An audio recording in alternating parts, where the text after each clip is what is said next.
החלטנו בדיון אמש שהחל מהבוקר נמנע כל כניסה של סחורות ואספקה לעזה। रमजान शुरू होते ही गाजा में इजराइल का कहर, अंदर नहीं जाएगा एक भी सामान। क्या हमास के साथ फिर शुरू होगी जंग? दुबई की राजकुमारी का आया बड़ा बयान। כל כניסה של סחורות ואספקה לעזה। हमास और इजराइल के बीच इस वक्त युद्ध विराम चल रहा है, यानी जंग को कुछ समय के लिए रोक दिया गया है। इजराइल गाजा के तबाह होने के बाद वहां के लोगों के लिए जरूरी इमदाद भेज रहा है, लेकिन अब इजराइल अपने फैसले से पीछे हट गया है। इजरायली पीएम नेतन्याहू ने गाजा को भेजे जाने वाले सामानों को रोक दिया है। रमजान के शुरू होते ही इजराइल ने ऐसा फैसला किया जिससे पूरी दुनिया में इसकी चर्चा होने लगी है। वहीं हमास ने इस पर रिएक्शन दिया है। इजराइल अपने बंधकों की रिहाई के बिना सीज फायर की इजाजत नहीं देगा।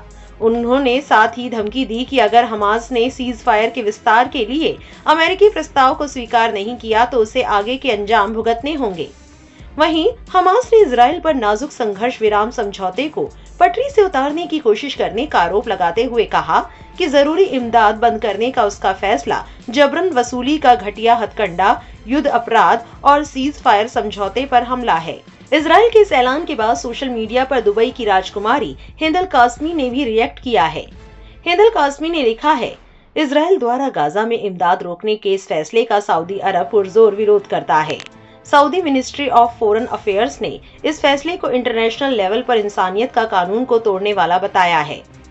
इजराइल के इस फैसले में इंसान के लिए तमाम जरूरी सामान जैसे पानी, खाना और दवाओं को रोकना शामिल है।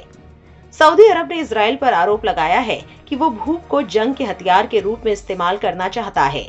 सऊदी अरब ने इंटरनेशनल कम्युनिटी से इस फैसले पर इजराइल के खिलाफ प्रेशर बनाने का आह्वान किया है। इजराइल के इस फैसले को लेकर कई लोगों ने इसकी कड़ी मजम्मत की है।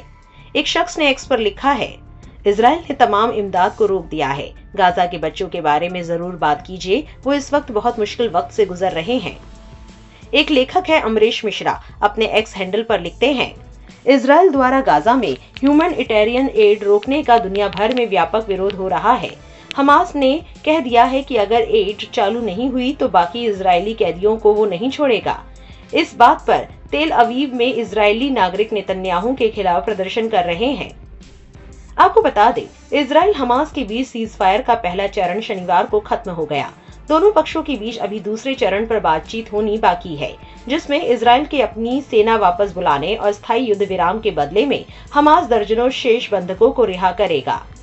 आपको बताते चले, अमेरिका, मिस्र या कतर की ओर से तुरंत कोई टिप्पणी नहीं आई, जो 1 साल से ज्यादा समय से इजराइल और हमास के बीच समझौते की वकालत कर रहे हैं। इजराइल के इस फैसले को आप किस तरह से देखते हैं? कमेंट में अपनी राय जरूर दें। साथ ही इस वीडियो को लाइक और शेयर करना ना भूलें।